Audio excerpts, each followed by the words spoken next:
This conference will now be recorded.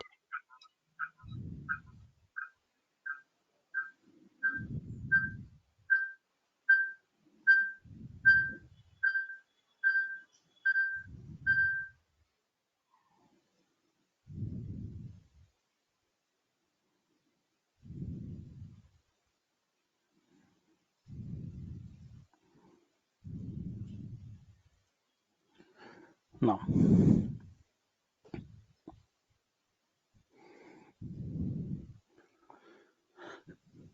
so in the last session, we have discussed about the web services, and we have discussed what exactly a web service, what is the use of web services, and how to implement the REST-based web services, and how can we expose the functionalities to the third-party systems by creating our own web services, and how the third-party people can able to access our web service by using the URI, how they can supply the input parameters to the web services if the web service is expecting any input parameters, and how to perform the operations inside your Salesforce instance with the help of those web services, and what are the various annotations are available to be used upon preparing the REST-based web services in Salesforce, and how to use those annotations already we have discussed. Like we have discussed about the various annotations like REST resource annotation, HTTP get method, HTTP post method, put method, delete method. Now we have one more method is pending as part of that web service, that is HTTP patch.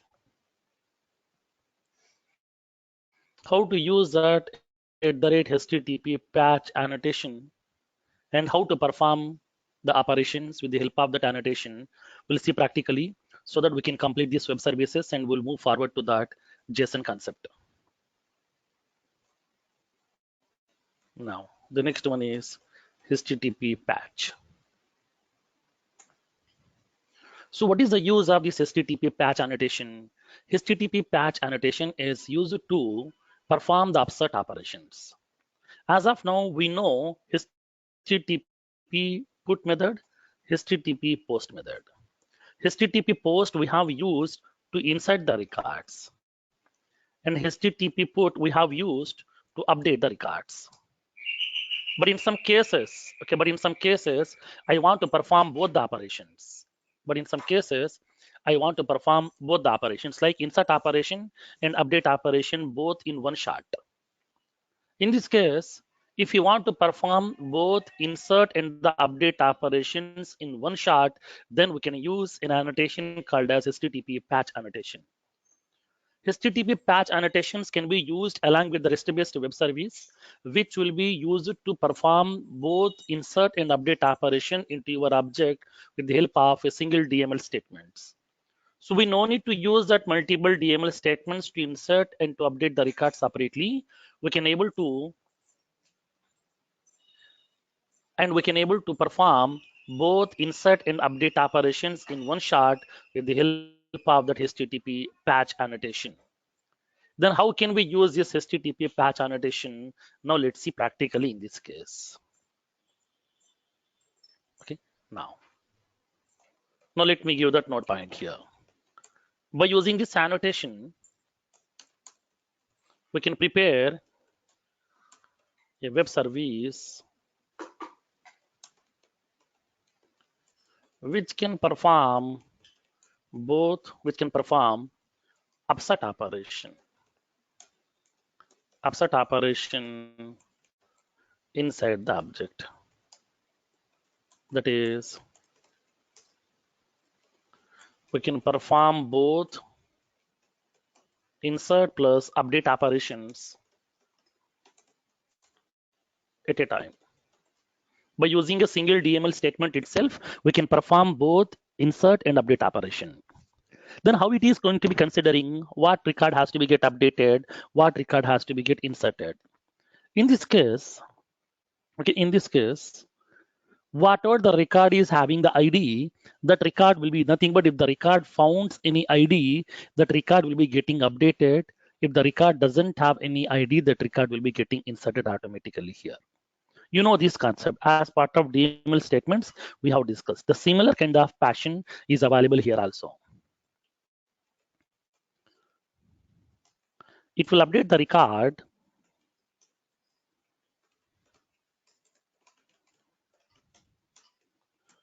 if it contains the record ID. Else, it will insert the record. It will insert the record into the object. So whatever the record is having the ID, that record will be getting updated. If the record is not having any ID, then that record will be inserting into that object here directly.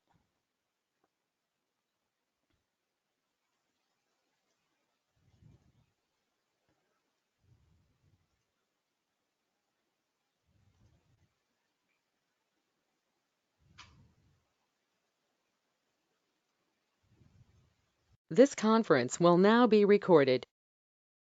Now, so now let's see how can we perform this upsert operation through the web service with the help of that HTTP patch annotation. Now let's see practically in this case. How to do that insert and update operation into the object at a time by using this HTTP patch annotation. Now let me explain practically in this case. Now, so let's take a small use case and then try to update some record and try to insert a new record also. Let me go to my Salesforce instance.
So let me go to the developer console.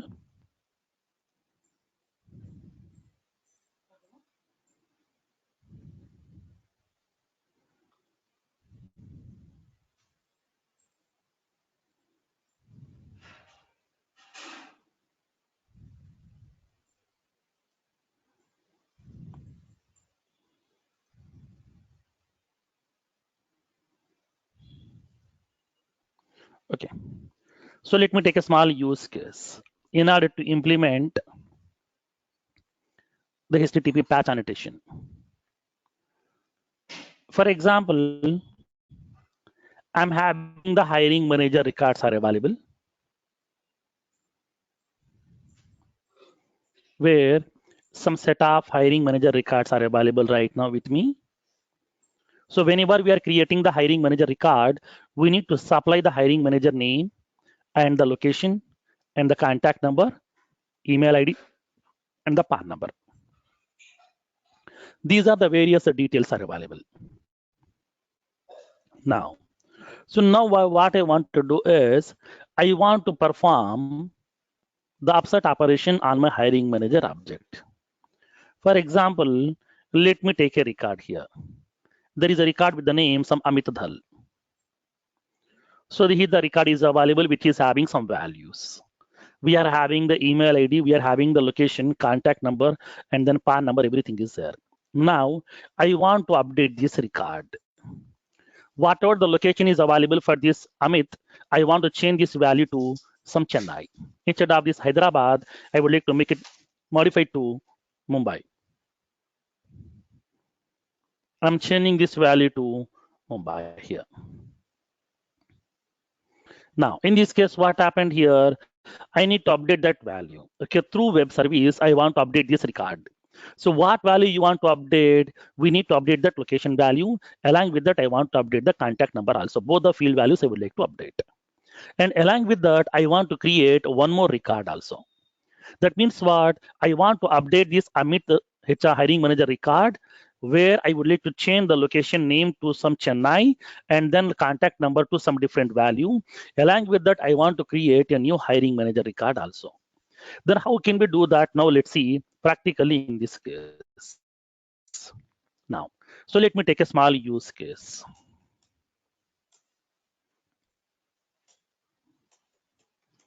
Create a web service to update the hiring manager record by assigning the new values for the required fields based on the hiring manager record ID. Hiring manager record ID. And create a new hiring manager record into the object. I want to update an existing hiring manager record, and along with that, I want to create a new hiring manager record into my object also. So I want to perform both insert and update operation into my object through my web service. But I don't want to use two separate DML statements. I would like to use only one DML statement, that is upsert. How to use that? Now let me explain practically with the help of by creating this web service. Now, so let me create a service class. I'm creating a new service class, hiring manager handler service. I'm creating a class with the name hiring manager handler service. This is my web service class name. So now, as usual, initially we have to make the class as global, and then we have to specify that resource name by using that REST resource annotation. REST resource, we have to specify the URL mapping. That means how the third-party system can able to access. What is that URI name? Nothing but the resource name. We can specify the resource name here. I'm indicating hiring manager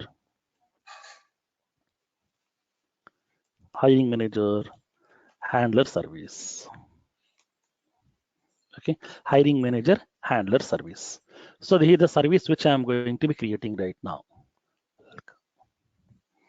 So I'm creating that resource with the name. My resource name is hiring manager handler service. So whenever if you want to access this resource, nothing but if you want to access this particular class from the third-party system, then we have to use a URI. In that URI, we have to specify the resource name as hiring manager handler service.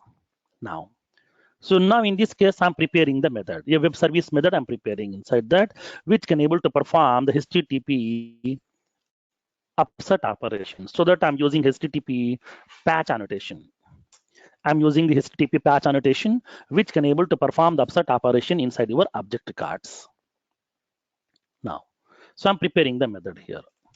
Global static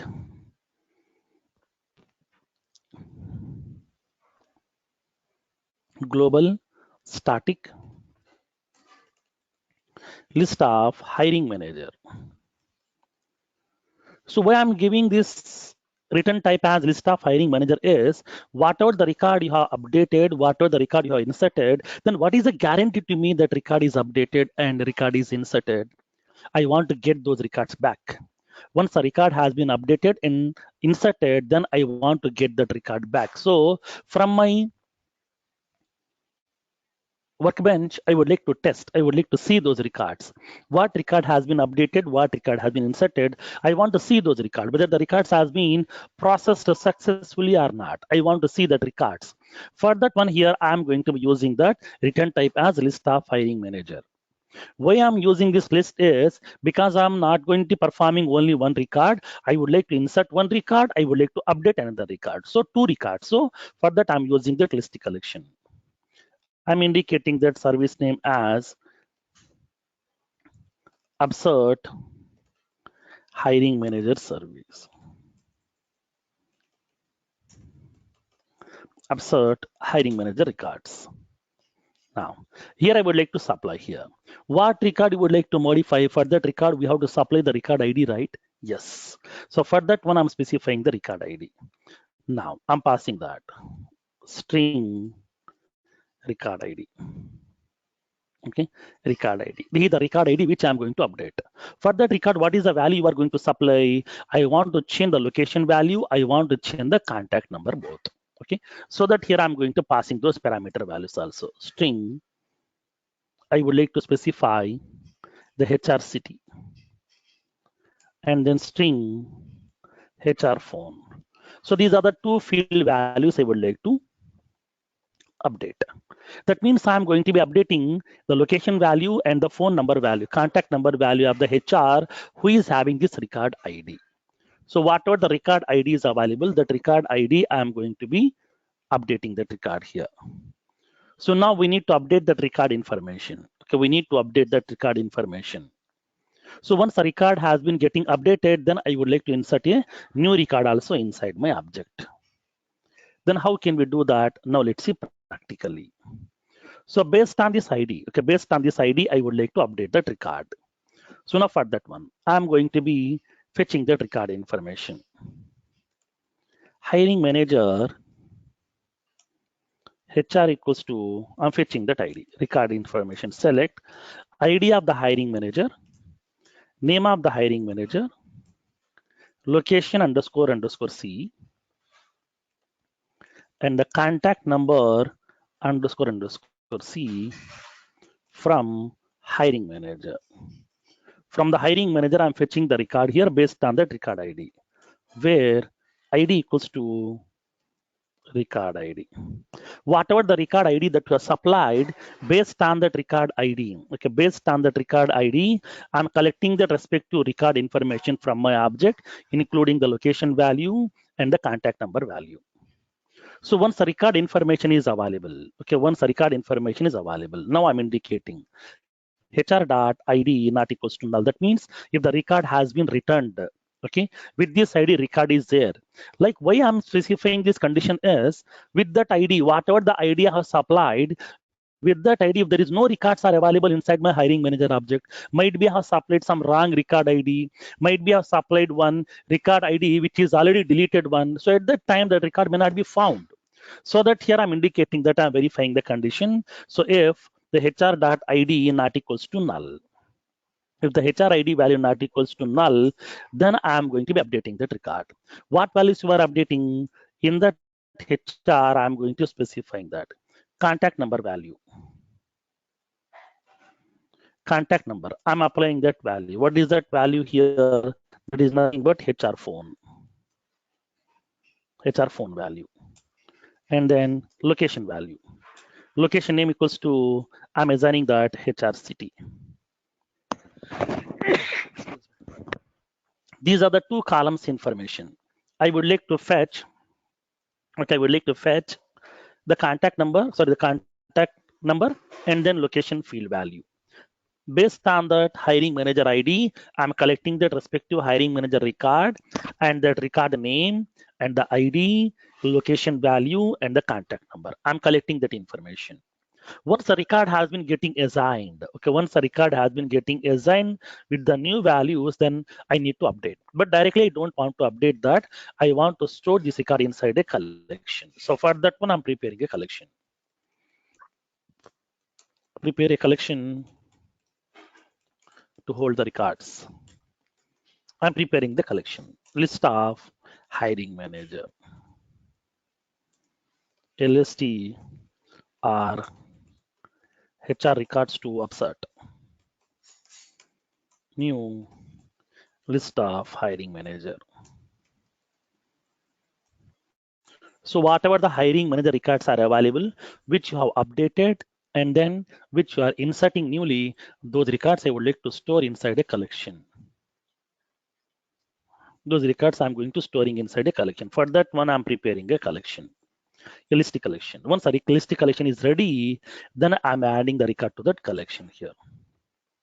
Dot add of HR.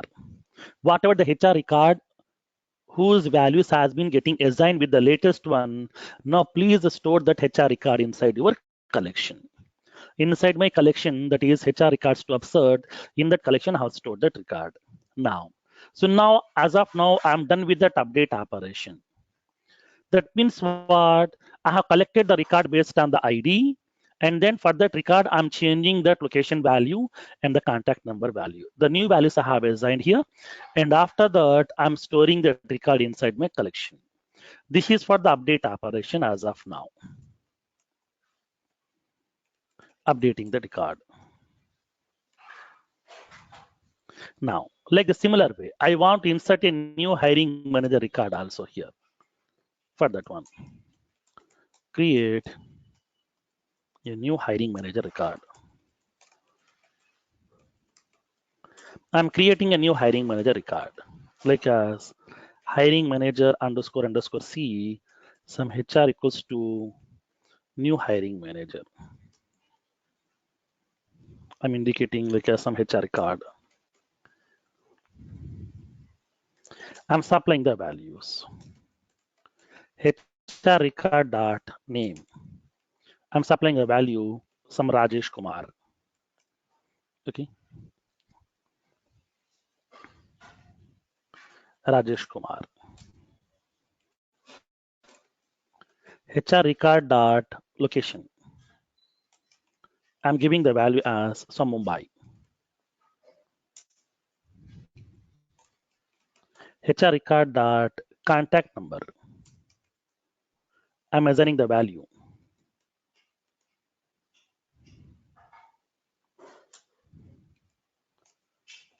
HR record dot email ID. I'm supplying the value. Rajesh T or Rajesh K at the rate some gmail.com. HR record dot PAN number. I'm supplying some value. I'm assigning some value. Once a record has been getting prepared with the values, now I want to add this record to my collection. So that here I'm adding the record to the collection. HR records to absurd dot add of HR record. Now both the records are available inside my collection. Okay, what are the records are available, which I'm trying to update, which I'm trying to insert, both the records are available inside my collection. Once the records are available inside the collection, then I would like to upsert those records into my object by using that upsert statement. So that I'm verifying the condition. If the collection is not empty, if the collection is not empty, then I would like to upsert that. Okay, then I'm going to upsert HR records to upsert. Upsert HR records to upsert. And then finally, I'm going to be returning that. Return HR records to upsert. So what are the records that I have updated and inserted? Now the records are available inside my collection. Now I'm going to be returning that collection of records. Now this concept is not new. This concept is very, very old concept, which you have used since very long time over here.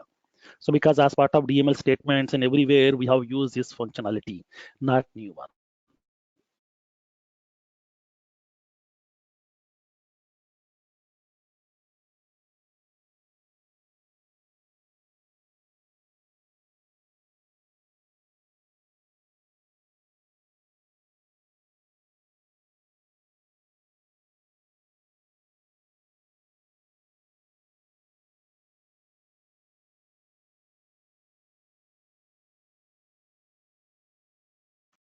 Now, so now in this case, we are going to be inserting the records and we are going to be updating the records into that object here with the help of that HTTP patch annotation.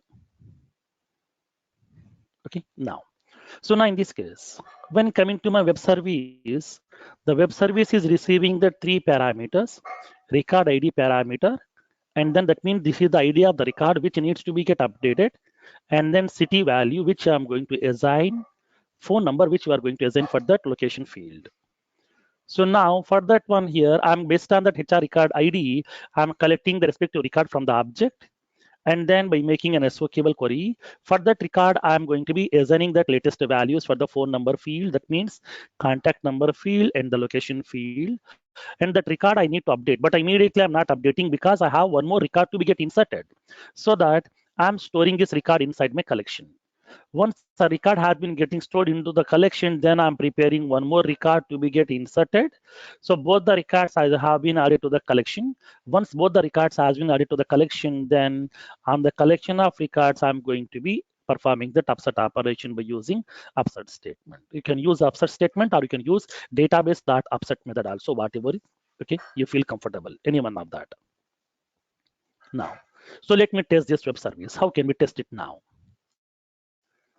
Now in this case, whenever if you want to update this record, we have to supply the record ID, and then we have to supply the city value, we have to supply the contact number, nothing but the HR phone.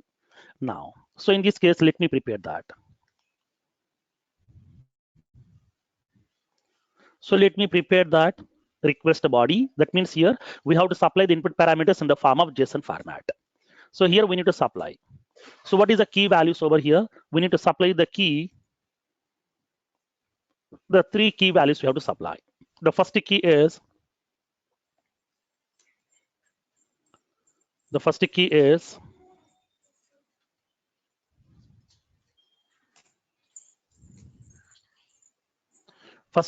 what? The first key is nothing but record ID. This is the first key. Now I'm specifying that. Second one, HR city. Third one, HR phone. These are the three keys are there for whom we need to supply the value. I would like to update the record over here. Okay, we have to supply that key and the value pairs because it is purely in the JSON format here. This is the JSON notation where we have to specify each and every information in the form of key and the value pairs. Now, let's see. So now I need to supply the record ID. What record information would like to modify? Amit record information I want to modify. I'm copying that record ID. I'm pasting over here. This is the string, so I'm specifying inside the double quotation. After that, specify the comma because to separate each and every key value pair, we need to use a comma. Next, city value. I want to assign that city value as some Chennai. And then comma. Phone number, I'm going to be assigning the value. All are sevens. All are sevens.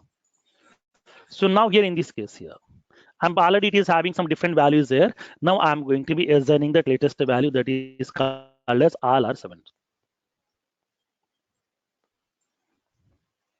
Now, so now this is the JSON input value here. This is the JSON input which I'm going to be supplying to my web service. Now, let's see how can we test it right now over here. Now, so let's go to that. Let's go to the workbench.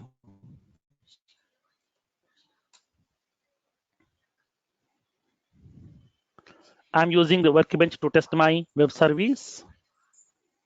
Click on login with Salesforce.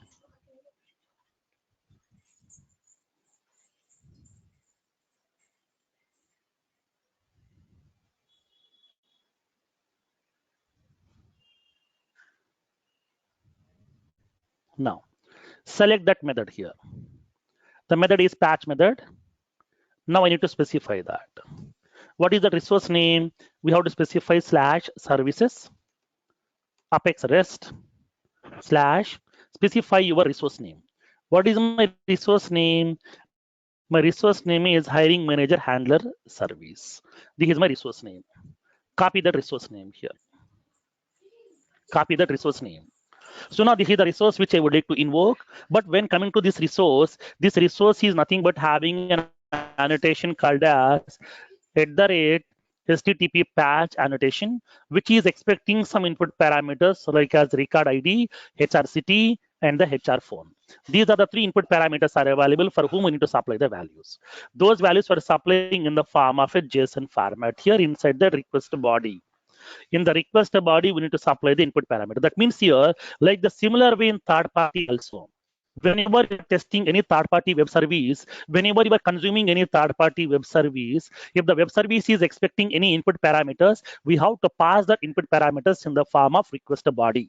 That means upon making the request, we need to supply the body also. Body means what? Which will be having the input parameters. For that web service, whatever the inputs are required, those parameters values we are supplying over here in the form of that body method. Now I'm supplying that request body also.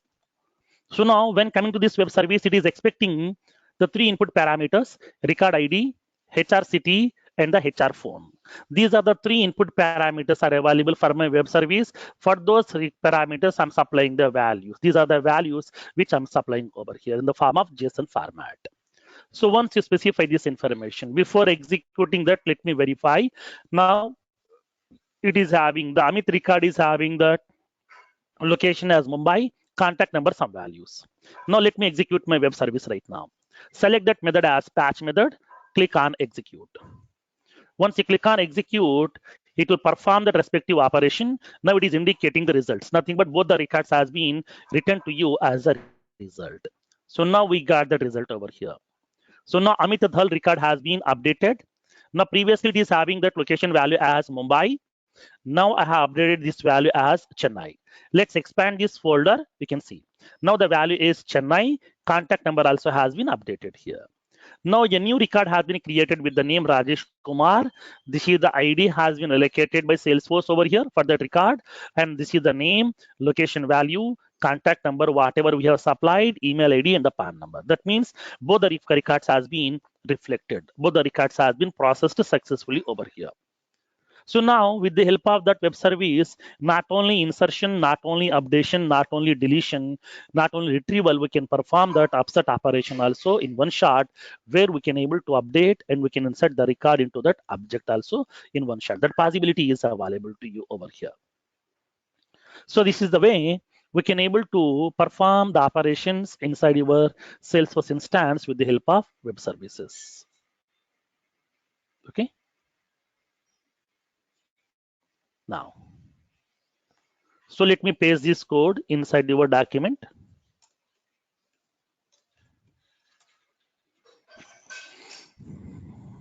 Hello. Yes. Yeah, here how can we pass the values for insert dynamically? Inserting? So here we are doing two operations, right? Update and insert. So for update we are Okay. passing the values are dynamic, and for insert we are making values as static. So how can we pass dynamic values to insert also? Dynamically also we can supply. See, in this case, whenever you're preparing the web service here, you can add the parameters here. You can add some more parameters. Okay, inside that web service, you can specify string new HR name, string new HR city, string new HR phone, string new HR email, string new HR PAN. So these are the parameters I'm defining over here. Once the parameters has been getting defined, then we can able to pass these values. Okay, now these values I'm going to be assigning in this place. Instead of hard coding these values, we can able to assign directly. Okay, new HR name, new HR location, new HR phone, new HR email, new HR PAN. These values we need to supply here also. When coming to that request body, we have to specify here. We have to specify new HR name. For this one, we have to supply the value. What is the value you want to give, like a some prasad? So you can specify that here. Depends upon your requirement, what values you would like to supply, we can specify. Like as the new HR phone, what value you want to supply, we can specify that value information inside this. And then we can supply new HR email. Like that, we need to supply the parameter values for this one through that JSON format. That's it. Simple. Okay, thank you. Okay. Yeah.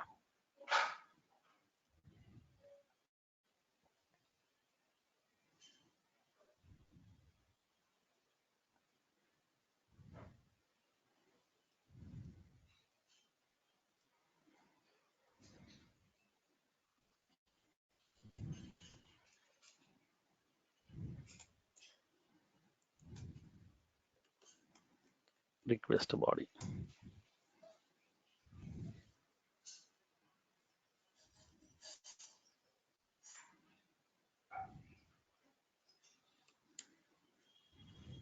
Okay. So this is a way we can prepare our own web services, and then by using this all these 5 annotations. So we have used all the 5 annotations, like we have used HTTP get method we have discussed, post, put, patch, delete, and then along with that HTTP REST resource, here REST resource annotation also. All these annotations we have discussed, okay, which we have used as part of that REST implementation, REST-based web services. Okay, so this is the concept of web services. Now, the next one. The next feature which I'm going to discuss is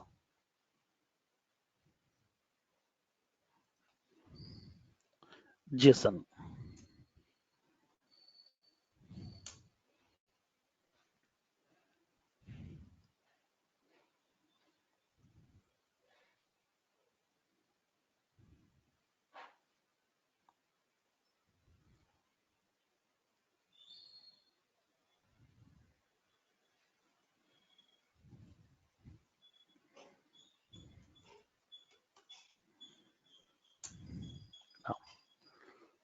So now we'll see the concept of JSON. So what exactly the JSON and what is the use and what is the main use of this JSON? How the JSON format look like? How to construct the JSON format? And how can we parse the JSON response which we are receiving from a third-party system? We'll see practically as part of this JSON concept.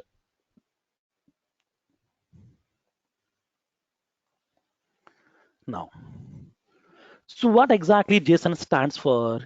Basically, JSON stands for JavaScript Object Notation. JSON stands for JavaScript Object Notation. So what is this JSON format? What is the use? What is the use of this JSON format? For example, come to a general scenario.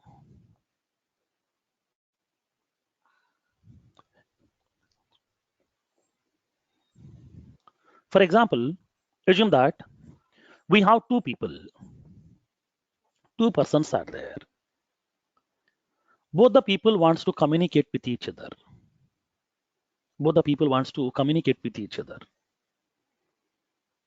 Now, in this case, whenever the people wants to communicate with each other, then we need a common language. Both the people from different places might be there from different locations, different countries also. They know some different languages. But in this case, whenever if the person 1 wants to talk to the person 2, then he has to give the information in the format which can be understandable by the person 2. That means we need a common language.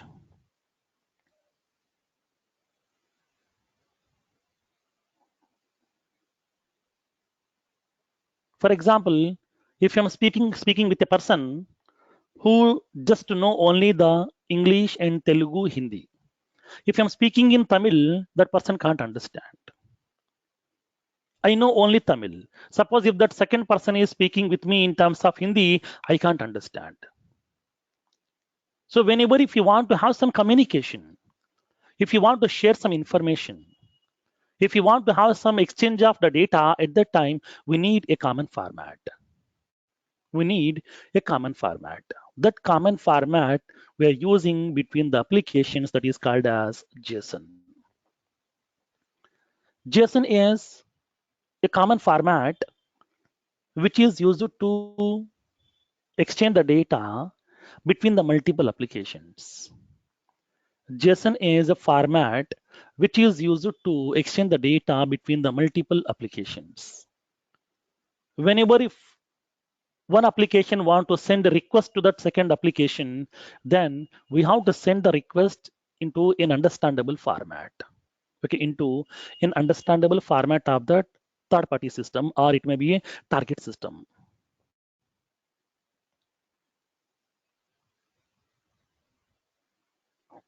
And if the third-party system is sending some response back to you, then we need the response in my understandable format, so that we can able to have some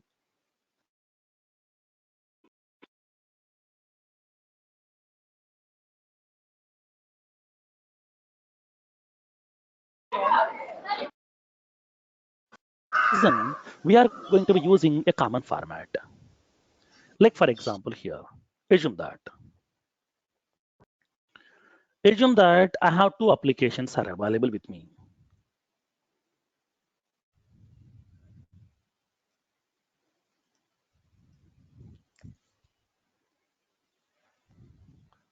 I'm having two applications. I have a Java application and I have a .NET application. Two applications are available with me.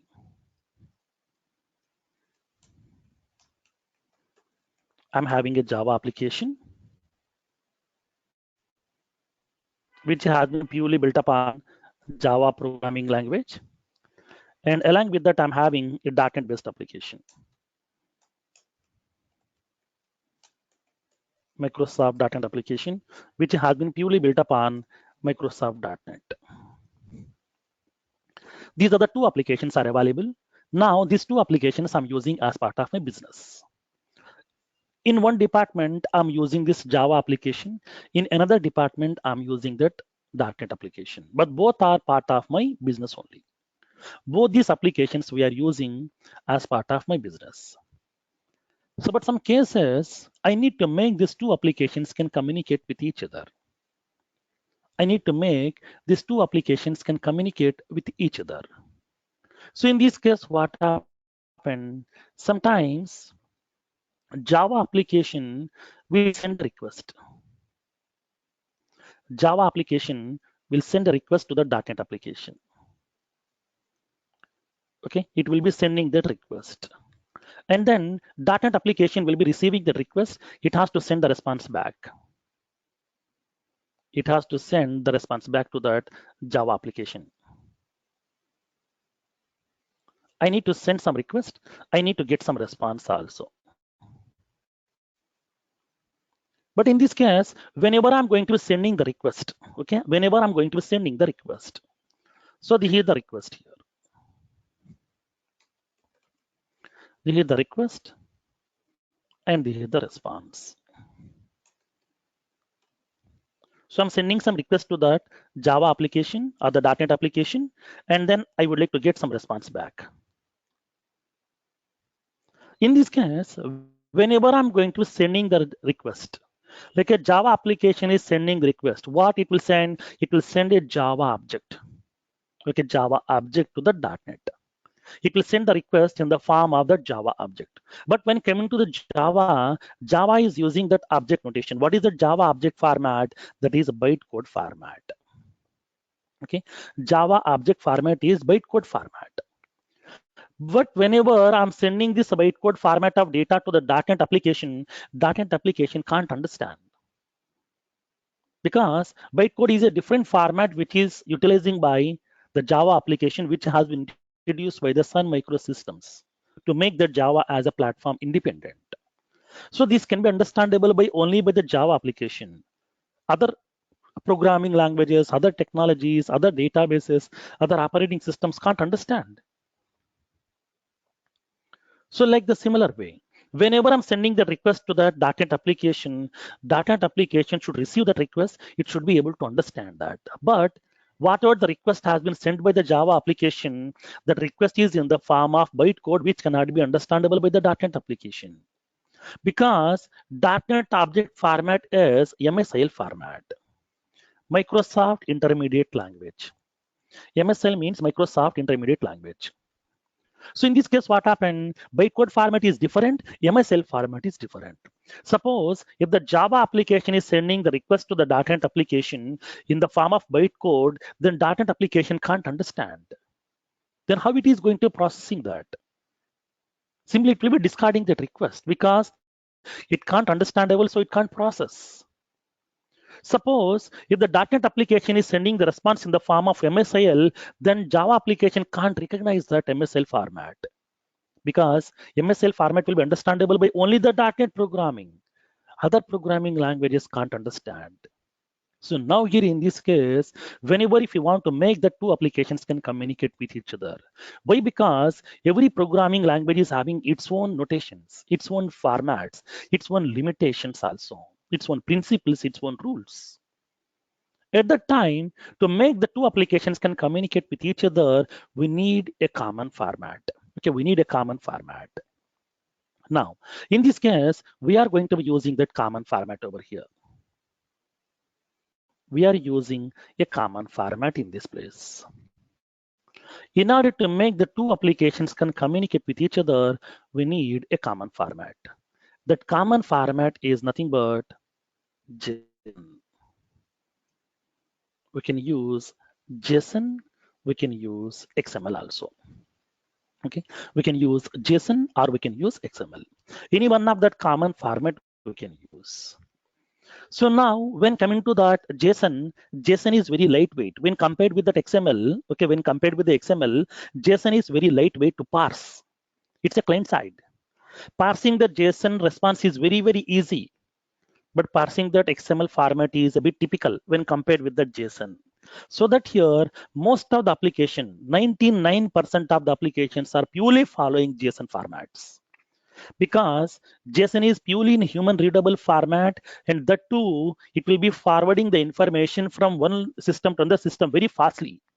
Because it will be in the human readable format, so that forwarding the data over the network is very easy. So it will not impacting on the network traffic. So the two, parsing the data is also very easy when coming to that JSON formats. JSON format of data parsing is very, very easy when compared with that XML.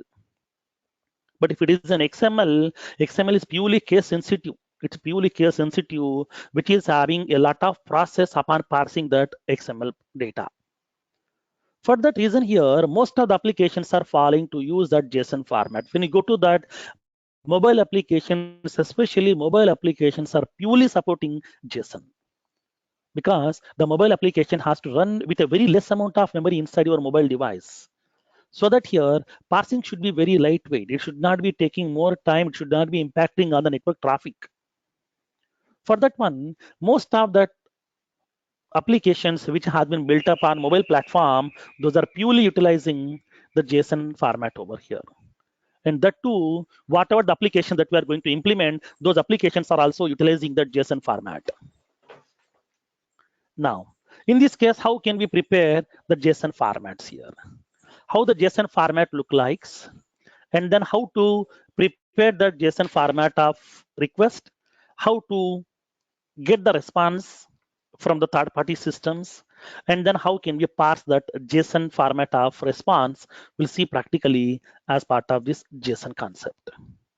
How to prepare our own JSON request, how to parse the JSON response, we'll see practically as part of this JSON concept. Okay, now, so in this case, when coming to the JSON, JSON is one of the format which is purely in the human readable format, which is used to make the two applications can communicate with each other. In order to make both the applications can communicate with each other, in order to have the interoperability. Interoperability means what? Making that multiple applications together can communicate. Interoperability, nothing but multiple applications can work together. They can exchange the data. They can communicate with each other.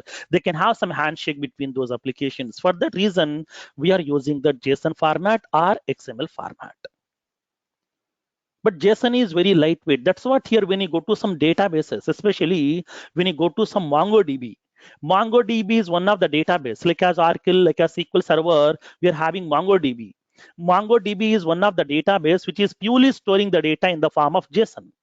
Generally, when you take any database like as Oracle, SQL Server, MySQL, Teradata, whatever, these are storing the data in the form of tables like as rows and columns. But MongoDB is purely storing the data in the form of JSON format because parsing that JSON data is very, very easy, very, very faster also. So to improve that application performance, they're using this kind of JSON formats. Like for example, let me explain a small concept. I think most of the people are using some search engines in order to search for some hotels, to book some rooms, to plan some vacation. At that time, the people are using some websites, the various search engines the people are using, like as OYO rooms, okay, OYO rooms, where the people are getting some benefits also, so that they would like to book the hotel rooms and then to stay with their family and to go for a vacation. Okay, at that time, the people are going to be searching the data very fastly. So that at that time, they're purely using the JSON format and they're using the MongoDB internally backend. Some character in the back, it is and they are going to using that MongoDB data very fastly because typing automatic database, it will populate that information. Typing the data from the whenever I'm typing some hotel name, automatically it is populating list of whatever it is available, rooms are available, how many with that character rooms are available, everything is populating immediately. Make the JSON format of fetching mechanism faster than MongoDB. MongoDB is something form. It's purely in the form of JSON format.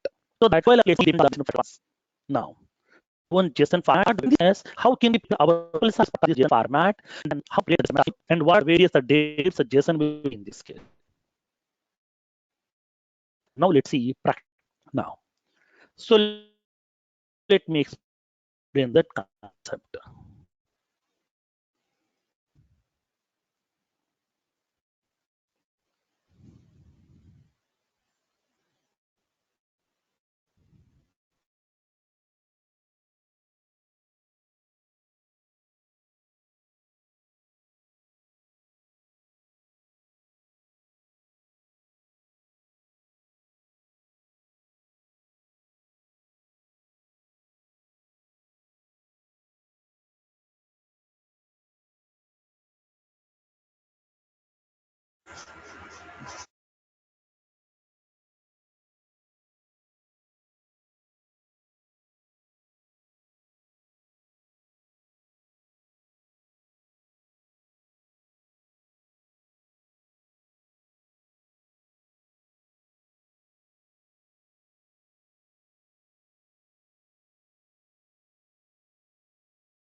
Now, so now let's see what exactly the JSON, what are the various principles are available.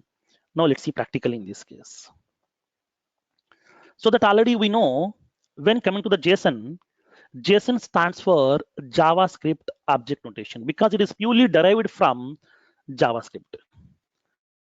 That you know that JavaScript is one of the client-side scripting. Okay, it is purely a client-side scripting, which can be executable at the client side inside the browser side, which will not be impacting on the server side, so it won't make any network traffic.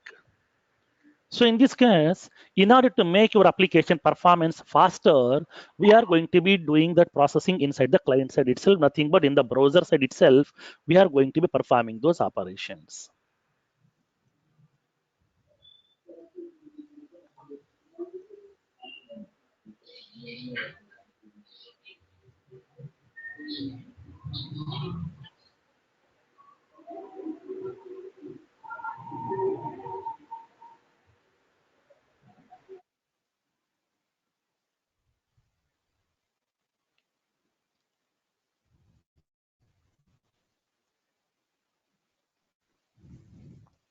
Now,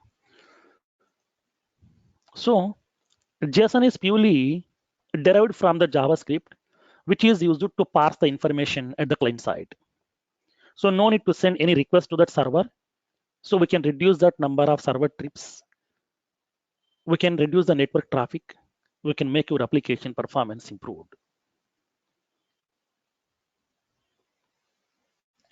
So now here in this case here, in order to prepare a common format which is used to make the two applications can communicate with each other, we are going to be using this JSON format.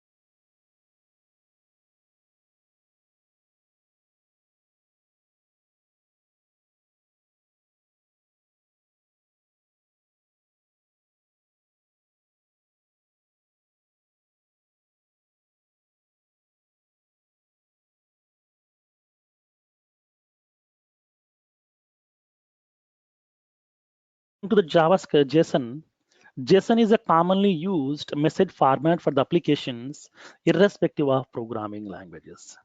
That means what? Java JSON is one of that format which can be understandable by all the operating systems, all the programming languages also, because it is purely lightweight. So that here parsing is very, very easy. That's what all the programming languages and all the technologies will understand this JSON. Not only that, programming languages which are currently available in the IT industry in future, okay, in future after 1 year or after 2 years or in this current year also, whatever the programming languages will be introducing into the world, introducing into that IT industry, those will also support JSON format. Because most of the applications are purely interacting with the other third-party systems with the help of JSON. So that whatever the modern programming languages are available, those modern programming languages also will should support this JSON format here. So that here JSON is forward compatible also. Nothing but in the future, okay, whatever the programming languages will be arriving into that IT industry, those programming languages also will understand this JSON format. That much of flexibility is available. So now JSON is a commonly using messaging format. That means in order to interact with the multiple applications, in order to make that multiple applications can communicate with each other, to exchange the data with each other, to make those applications interoperable, we are using this JSON format. So that JSON will be supporting by all the programming languages, irrespective of the programming language. Any programming language will support this JSON format. Now, so now that's what I have indicated, that any programming language can understand JSON. Hence, JSON is the most commonly used message format for interoperability. Interoperability means what? Making multiple applications communicate with each other. Okay, making multiple applications communicate with each other to complete a particular request, to perform a particular operations. So for that reason, to make those applications communicate with each other, we are using a common messaging format that is called as JSON. Now, so JSON is a lightweight text-based open standard designed for data exchange. So it's purely a lightweight. That means lightweight means what? Parsing the data is very, very easy. Okay. Parsing the data is very, very easy because whenever I'm going to be making a request to a third-party application, that application will be giving some response. That response is in the form of JSON. Parsing the data is very, very easy. Why? Because is JSON format of data is purely in the human readable format. Okay, it is purely in the human readable format. That too, it is purely in the form of key and the value pairs. So whatever the JSON format of data is available, JSON format of data is purely in the form of that key and the value pairs. You know the key and the value pairs concept over here. So you will be having a key, you will be having the value. So now you will be having that key and the value pairs as part of this JSON format. So that JSON format of data is very easy to understand. That's what here, it is purely a lightweight text-based open standard designed for data exchange. Whenever if you want to exchange the information between the multiple applications, like the application 1 will send the request to that application 2. Application 2 will receive that request, it will be sending the response back by processing that request. So at that time, to make that multiple applications can communicate with each other and then to exchange the data between that in the form of request and response, we are using a common format, which is a lightweight format to be get used to parsing the data is very easy, so that we are using that JSON format. Now, the JSON is originally specified by Douglas Crockford. That means he is the author of that JSON format. He has introduced that JSON format of request and the response. So he is the author and he is the person who has introduced that JSON format of messaging communication between the multiple applications to make the multiple applications can communicate with each other. Now,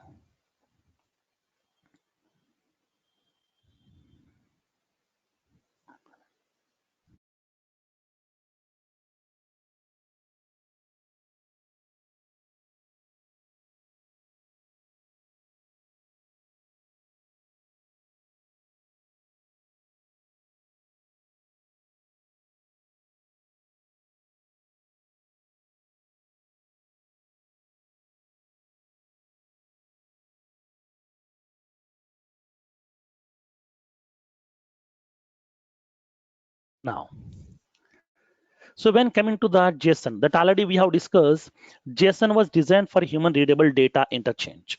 That means whatever the data that I'm going to be sending to that third-party system, whatever the response will be sending by the third-party system, both will be in the human readable format so that the people can able to understand the data very, very easily itself. Now, and then whenever I'm storing some data inside that JSON format, inside a J file, that data will be storing with the extension .json. .json is the extension for that JSON format of file, and which will be having that internet media type is application/JSON. That means here, whenever we are going to be making a request to a third-party system can understand multiple communication formats also. It may be understanding JSON format, it will be understanding XML format also. But whenever I'm sending the request to the third-party system, I want to inform, please send me the response in the JSON format only. Because I can understand JSON format, I want to use JSON format, please send the response in the form of JSON format only. At that time, we have to specify the response format as application/JSON. So by using this JSON formats, we can able to make the multiple applications can communicate with each other also. It may be any application. It may be Java and .NET application also, Java and Salesforce also, Salesforce to SAP also, Salesforce to CBEL also. It may be any other applications also can communicate with each other with the help of this JSON format of communication. That facility is available to you. Now, so whenever we are going to be using this JSON, what are the various principles are available here? The uses of JSON. Now, let's see what are the various benefits of JSON format. Now, let's see. JSON format is used for serializing and transmitting the structured data over the network connection. What do you mean by serializing basically here? So whenever if you're sending the data, okay, from your application to that third-party system, okay, third-party system, what we are doing, we are going to be converting that request in the form of that JSON format. Let's see. So in this case, whatever the request we have prepared, so whatever the request that I have prepared, that means this request I am going to be converting into the format of JSON format, which can be understandable by the third-party system. That means what? The process of converting the Java bytecode format into the JSON format is called as serialization. Serializing means what? Converting your object format to the JSON format. JSON means for purely string format, nothing else. JSON means string format. Object to string format we are converting here. So whenever you are converting the data or the information from your Java object format to the JSON format or the JSON string format is called as serialization. That means we are serializing the data and then we can send this serialized data to the .NET application. .NET application will be understanding this JSON format. It will be processing the request. It will send the response back here. So now how it is sending the response back over here? Response will be sending in the form of MSIL format. But this MSIL format cannot be understandable by the Java application. So what I need to do, this MSIL format, I need to again convert into that the JSON format. That JSON format of response, I need to send it back to that Java application. That means what? We are going to be converting the object into the JSON here. Okay, object into the JSON format. Object into JSON format here we are going to be converting over here. Now here we are going to be converting from Java to JSON format. This is called as serialization. Now once the data has been getting sending to that the third-party system in the form of JSON. Now, what the JSON will, what the Java application will do, whatever the JSON format of response it has received, it will convert that JSON format of response into that Java object format over here, because to store the data inside their object. So that here, whenever you are converting the object, your object format to that string format, then it is called as serialization. Whenever you are converting from string format to your object format, then it is called as deserialization. Okay, deserialization. Serialization and the deserialization. Serializing means what? Serializing in the sense converting the object format of data into string format. Because string format of data, we can able to make it transfer over the network very easily. Because string is nothing but what? Human readable format. So easily it will be getting transferred. And then once we are receiving the response, we can able to convert, we can able to parse into what? Our own understandable format. Okay, our own understandable format over here. So now here in this case, whenever we are going to be converting your object format to the JSON string format, then it is called as serialization. And converting JSON format of data into your object format is called as deserialization. This is the process of serialization and then deserialization. Now, this kind of process, okay, this process is also called as the serialization process. Serialization. Serialization process is also called as marshalling. Okay, it is also called as marshalling.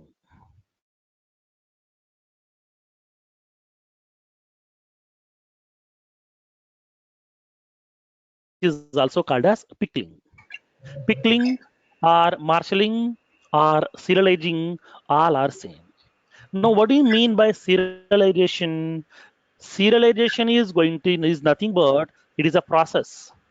It is a process of converting the object format of data into JSON string format, into the JSON string. And the second one, we are going to be unmarshalling. That is called as deserialization. This is also called as unmarshalling. This is also called as unpickling.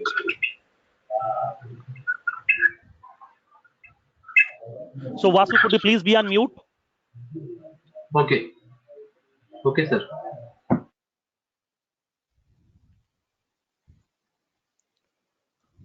Now, so deserialization means we are going to be converting the JSON string format into our own objects format. It is nothing but the process of converting the JSON string into the object formats. Whenever you are converting the object format of data into the JSON string, then it is called as serialization or marshalling or pickling. And then converting the reverse process, it's a reverse process of serialization. Okay, reverse process of serialization, then it is called as unmarshalling or unpickling or deserialization.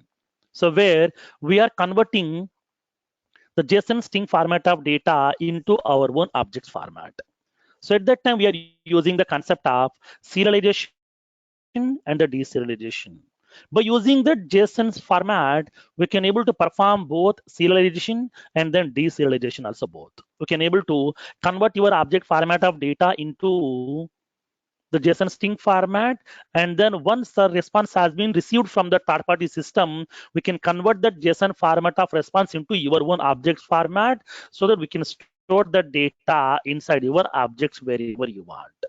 That facility will be available to you here. Okay, so in this case, whenever if you want to do the serialization of the data and then deserialization of the data, then we have to use that concept of JSON formats. With the help of that JSON, we can able to serializing. Now, JSON format is used for serializing and transmitting the structured data over the network connection. So whenever if you want to send the data from one system to another system, the data has to be get transferred over the network very easily. For that one, we are converting our object format into the string format with the help of that process called as serialization, which can be done with the help of JSON formats.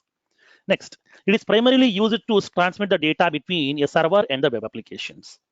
Like when you observe that most of the web applications are purely based on client server architectures.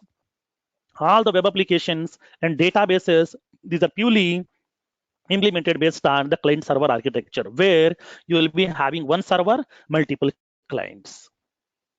Client will initiate the request, server will receive the request, it will process the request, it will send the response back. At that time, in order to exchange the data between this client and the server, they are going to be using this kind of JSON format. And then web services and APIs use the JSON format to provide the public data. That means whenever if you want to expose some data to the third-party applications through the web services or the APIs, they're purely using that the JSON format, so that JSON format of data is understandability is very, very easy. Parsing that JSON format of data into our own format is also very, very easy also. And then that what here, when coming to the modern programming languages, it can be used with the modern programming languages also. That means not only with the current programming languages. Current programming languages means what? Whatever the programming languages available in the IT industry nowadays, not only these programming languages, in the future, okay, in the future, whatever the programming languages will be arriving into the IT industry, those also will support this JSON format, because here communication between the multiple applications are very, very important. So at that time, those programming languages also should support this JSON format here. For that reason, we can use this JSON format in that modern programming languages also. Sometime before, to make the communication between the multiple applications, the people use that XML format, but the people are facing so many problems with XML parsing, so that they have introduced that JSON format. So that JSON is very, very lightweight, very, very easy to parse. We can perform both serialization and the deserialization also, both with the help of that JSON format. Now, the next one. When coming to the JSON, JSON is having some characteristics. It is having some principles. So what are the various principles of this JSON? Now let me explain. JSON is very easy to read and write. That means preparing the JSON format is also very easy, and then reading the JSON format. Nothing but here retrieving the JSON response or converting the response is also very easy.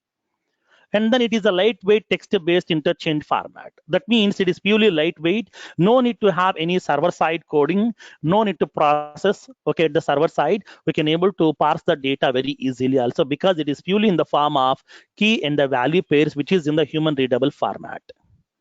And JSON is purely a language independent. That means JSON is not specific to a particular programming language. This is a language independent. Language independent means what? Irrespective of that programming languages. Any programming language can understand this is JSON format. This is not specifically for a specific programming. This is common to all the programming languages, so that JSON is purely a language independent format, which can be understandable by all the programming languages, all the technologies, and all the databases, and all the platforms also. Each and every web service, API, everything will be understandable by this JSON format. So that here, in most of the cases, the people are using JSON formats in order to send the request to get the response from the third-party systems. Now, this is the commonly using format, okay, as part of that integrations, especially nowadays. Whenever if you're going with that mobile-based application purely relied on JSON formats. And then REST-based web services are purely based on JSON format only, not based on XML. Okay, not based on XML.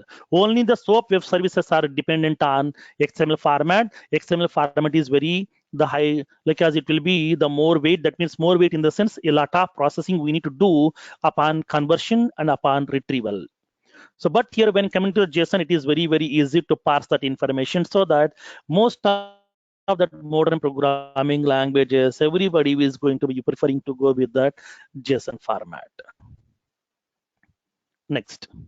So whenever we are going to be preparing the JSON format, or whenever you are reading the JSON format, how the format look like?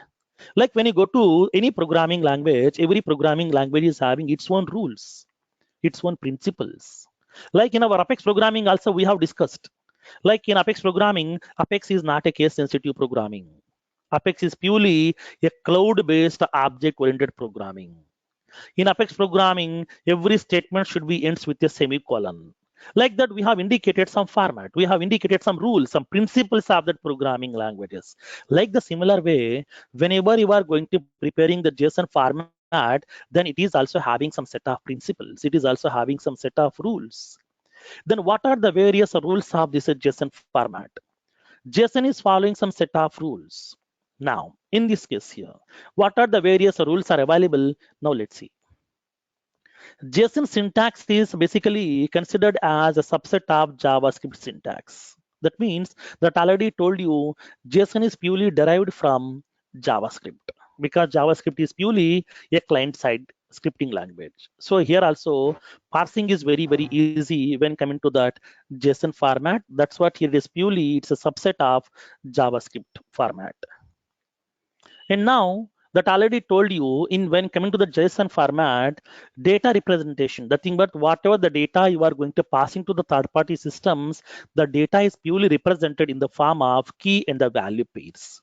You know, as part of map collection of your Apex programming, you know what exactly the map collection, how to pass the elements, key and the value pairs. Like the similar way, exactly here also, we need to pass that data in the form of key and the value pairs. We have to specify the key, we have to specify the value. Now, whenever if you're passing some multiple elements, multiple key value pairs, then we have to separate those multiple key value pairs by using a comma. As of now, you know, okay, like here, during that web services concept also, upon inserting the record, updating the record, upon performing that upset operation, we have sent that request a body in the form of JSON format only. Same here also, because we are going to be sending the data in the form of key and the value pairs. Now, in this case, JSON format is purely represented in the form of curly braces. Okay, it is having a different format. Like curly braces holds objects and each name is followed by a colon, and the key value pairs are separated by comma. Like whenever we are going to preparing the JSON format, okay, whenever we are preparing the JSON format of input will be always represented in the form of that flower braces, curly braces or flower braces. Whenever if you are representing some data inside this flower braces, this is called as a JSON format. Okay, this is called as a JSON format. JSON format of data will be always represented in the form of that curly braces. Inside the curly braces, we are going to be representing that information. Then how can we represent? Data should be represented in the form of key and the value pairs. Like here we can specify the key and the value pair.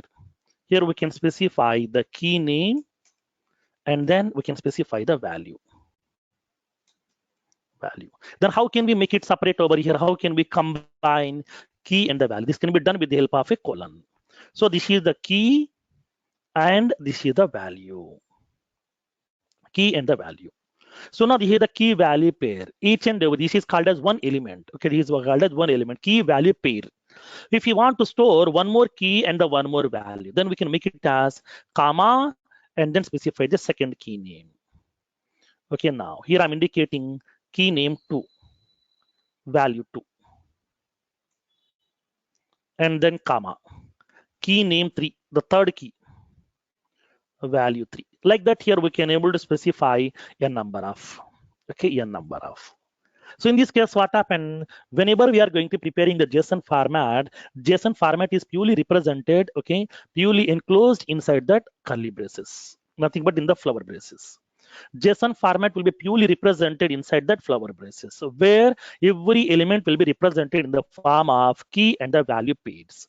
You will be having the key, you will be having the value. Now, in this case, we can specify the key and the values. So now the key and the value should be enclosed in the double quotations. Okay, here the key name and here the value over here. Now, so in this case, we have to specify, suppose for example, if you want to store some name of a person, for that one we have to specify. Okay, curly braces, I would like to specify the key. Key is a person name. And then colon, name, value. What is the value? His name is some Ramesh Kumar. His name is some Ramesh Kumar. I'm having a product. I would like to specify the product name, colon. This is like some washing machine.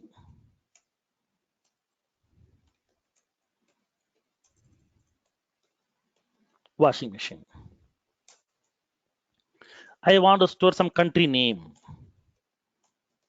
Country name. Like some India. Like that, whatever the information you want to store in the form of JSON format of input will be purely in the form of the key and the value pairs, where we can able to store that key and the value pair inside that curly braces or flower braces. This is called a JSON format. Simple concept, nothing else. If you want to store the multiple element, then you can make a comma and then specify the second key element also over here. Now, that's what I have indicated, that data is represented in key value pairs. Curly braces holds objects and each element is followed by comma, colon. That means here we have to specify here every element will be having that key and the value pair. So now to differentiate which one is key, which one is value, we are using a separator called as colon. And to differentiate the multiple elements, we are going to be using a comma over here. Now the key value pairs are separated by using a comma. Okay, now in this case we can able to specify some information also. Now, whenever we are going to be using that JSON format is used to store the primitive data type values, arrays also, collection of information also we can store. Okay, collection of information also we can able to store. That somebody asked me the same question during the web services concept. Sir, upon inserting the record, you are supplying only one record details. How to supply multiple records? Here, this is the format. We have to supply the multiple records input in the form of JSON format by preparing an array. Okay, by preparing an array here. Then how to prepare that arrays, everything we'll see. Now let me explain the data types of JSON.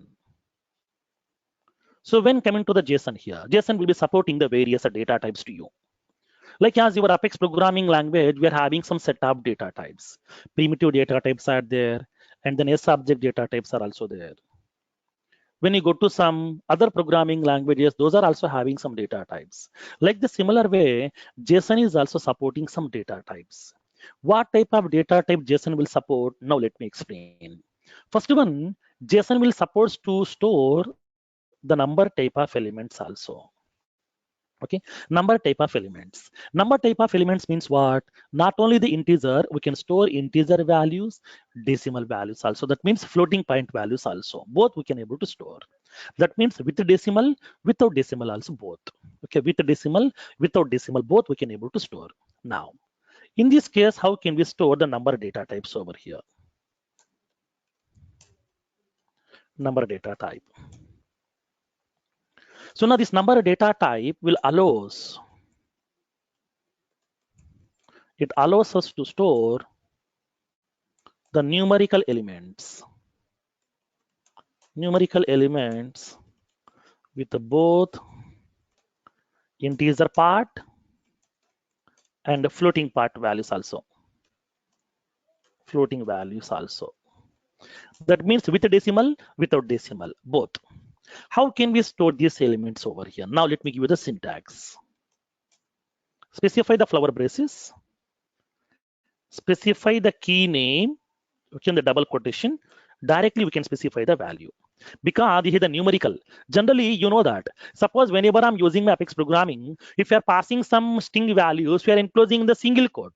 If it is a numerical, directly we can specify. No need to specify in the single quote. Like the similar way, here also, whatever the numerical data types values you are going to store, for that numerical values, we no need to enclose in the double quotes over here. Just only the key name we have to enclose in the double quote, and then value directly we can specify. How can we specify? Now let me explain.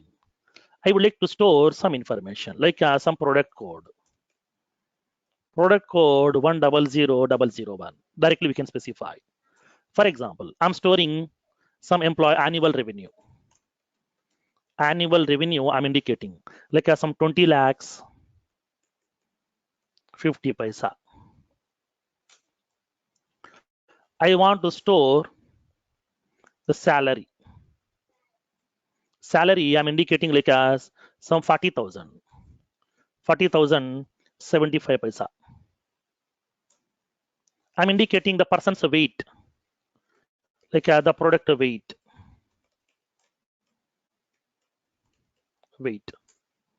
I'm indicating it is having that weight of some 12 kg, 575 grams.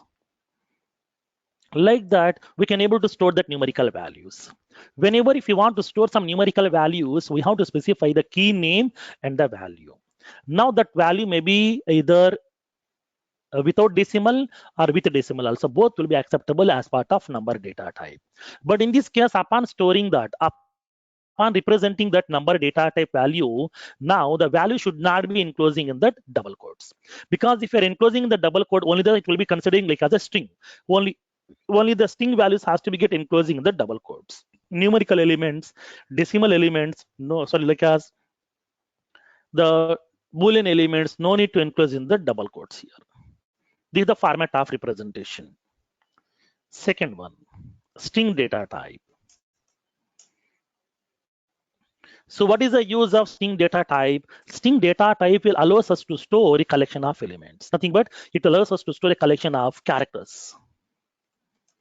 It allows us to store a collection of characters. In order to store some string values, in order to store a collection of characters, we are going to using that string data type. Then what is the syntax over here? Now, upon preparing that string data type elements, we have to specify the key name and the value also we have to enclose in that double quotes, like as the value. Okay. So now the key and the value both should be enclosed in the double quotes over here. How can we represent? Now let me, I'm specifying like as some product name. Product name, I'm indicating like as some TV. I'm indicating some person name or customer name, like as some Prasad. And then I'm indicating industry name, like as some banking. I'm indicating some location value, location some Hyderabad. Like that, we can able to represent that information inside that double quotation.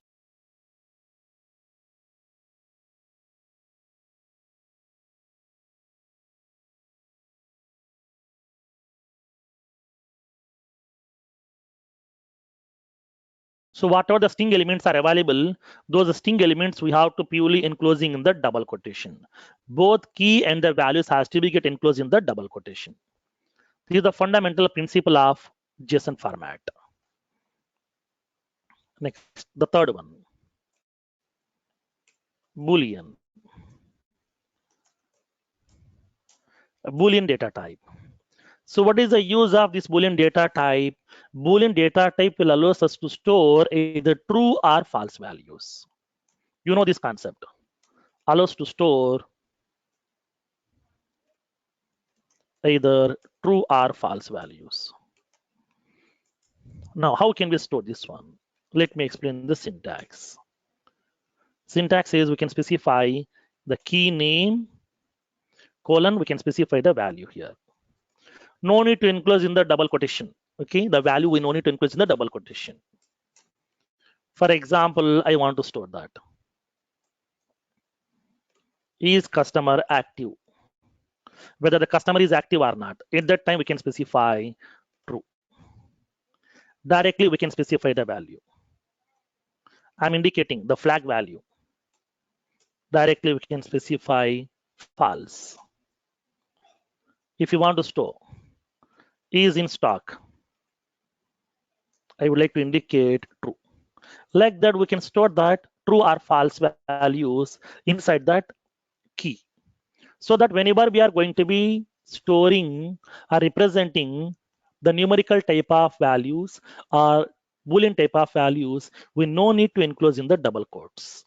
Okay, directly we can specify that values. Next, the next data type here, array format. Array format is what? Multiple elements here. Array format.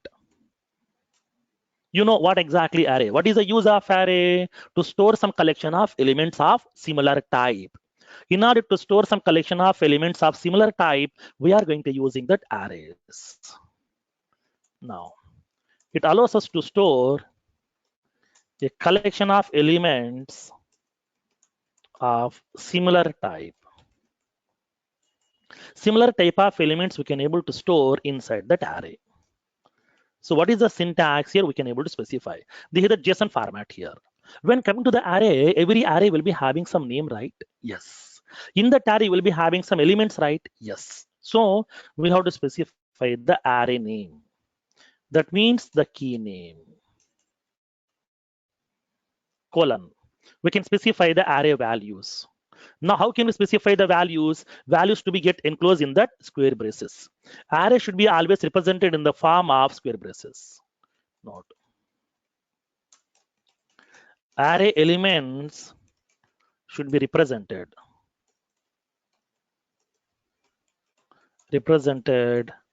in the form of square braces, like as square braces. Now specify inside the square braces, we can specify the elements over here, like as value 1, value 2, like that we can specify that value n. N number of values we can able to store inside that. Okay, this is the key, this is the value. Value means what? It's not a normal value, it's an array. So it will be having some collection of elements. What elements are there? These are the element value 1, value 2, value 3, like that up to value n. These are the various values are available as part of my array. So this is that JSON format, starting and then ending of the JSON format. In that one, I'm storing one element which is of type an array. This is the array name and this is the array elements are available inside this. Like for example, if you want to store some elements, I want to store the customer codes. So in this case, I'm indicating that I'm specifying that format. Now I'm indicating that customer codes. Now specify that format, like as 1001, 1002, 1003, 1004, 1005, 1006, like that. So this is an array here. So this is the key, and then this is the value. These are the various values are storing inside my array. But each and every element will be getting identified by using the index position here also. The index is always starting from 0. When coming to that JSON format also, whatever the arrays we are going to follow, that array index is always starting from 0. Next, suppose if you want to store some string elements over here, I want to store the country names, like as some country. This is my array name. Now we can specify the country names, like as country name should be India, nothing but this should be in single quote, because this is one element. This is the second element here, USA, UK,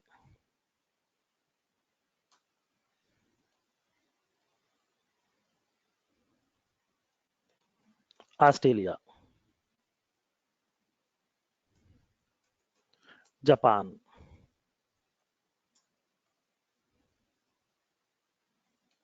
China. Like that, we can able to store some multiple elements also. So this is my array name, that is countries. This is my array name, and these are the elements are available here. We can store the elements inside this. This is the first element. This is the second element. This is the third element. This is the fourth element. This is the fifth element. This is the sixth element. So now this is my array ending over here. This is my JSON format is ending. This is how we can able to prepare that. So we can split this content to the multiple lines also, no problem. Okay, we can split this one. We can write in a single line also. We can write in the multiple lines also. Whatever the way you feel comfortable, we can able to specify. This is the key. Countries is the key, and this is the value. But because this value is what array, this is not a normal element. This is an array element. So which will be having the key is the array name, and this will be the array values are available. So in order to store this key and the value pairs, we are going to be using this kind of array notation over here inside your Salesforce instance.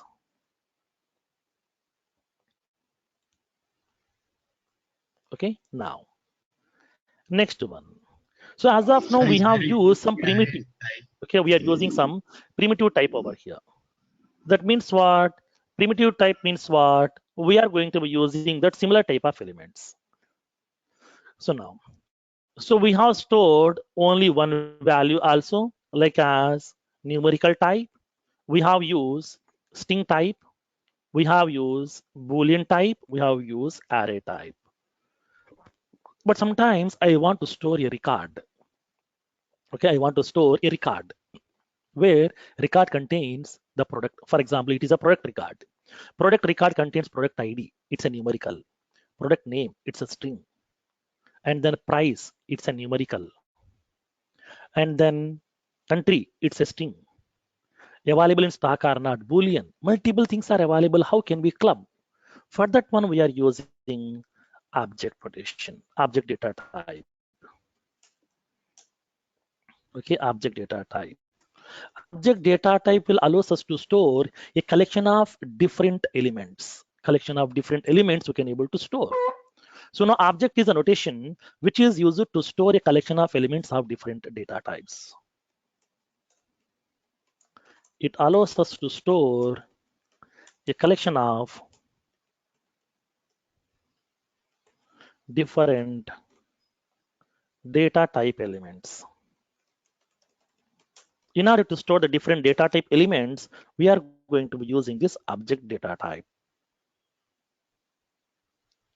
Now, so now here in this case here, like for example, in this case, we can specify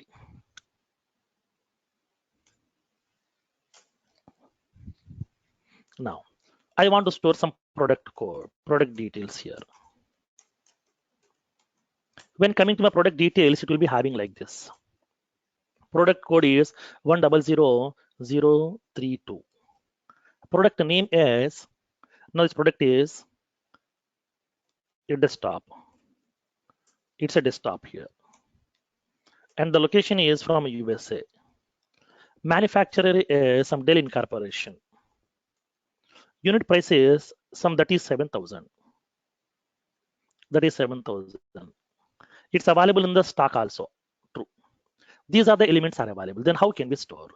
In this case, whenever if you want to store a collection of elements, so this is one element, second element, third one, fourth one, fifth one, sixth one, but different types are there. This is numerical, and then this is the string. This is also string. This is also string. This is numerical. This is Boolean. How can we do that here?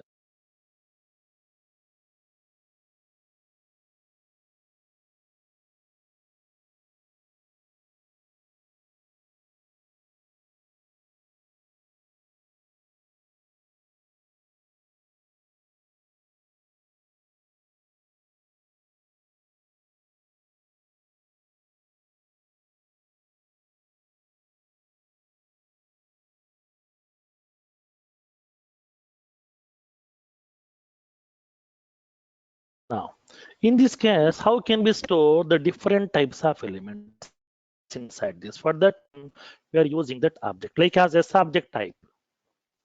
Now, which will allows us to store a collection of elements over here.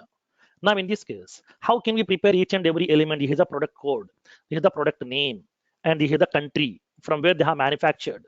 Who is the manufacturer? What is the price? Whether it is available in the stock or not. All these elements we can mix together into a single JavaScript object itself.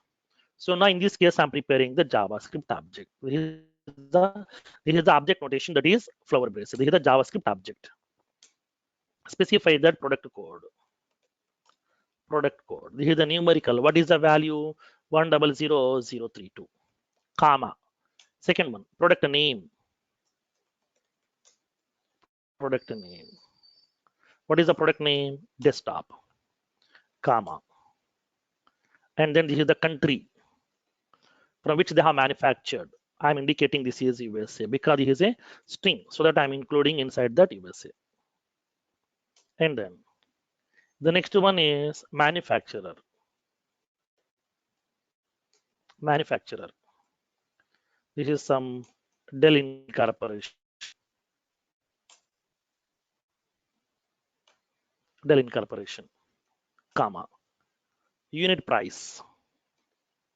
What is the price? That is 7,000, comma. And then is in stock. I would like to indicate this is true. So this is the format. This whole record we have represented in the form of a JSON object here. This is called as JSON object. Here is the JSON object format. Like the similar way, when you go to the MongoDB, okay, when you go to that MongoDB, it is purely storing the records in the form of JSON objects only. Whatever the record you are going to create, it is preparing in this format. It will store this format into the database directly here. So that here, when you go to the MongoDB, it is purely following the JSON format notations. Generally, we are storing like this tabular format, but MongoDB is purely storing in this JSON object format here. Every record will be treating like as a JSON object format here. Now, so let's go to that Excel sheet. So we are having that object format. We can able to specify that object notations also over here. And then you will be having that null.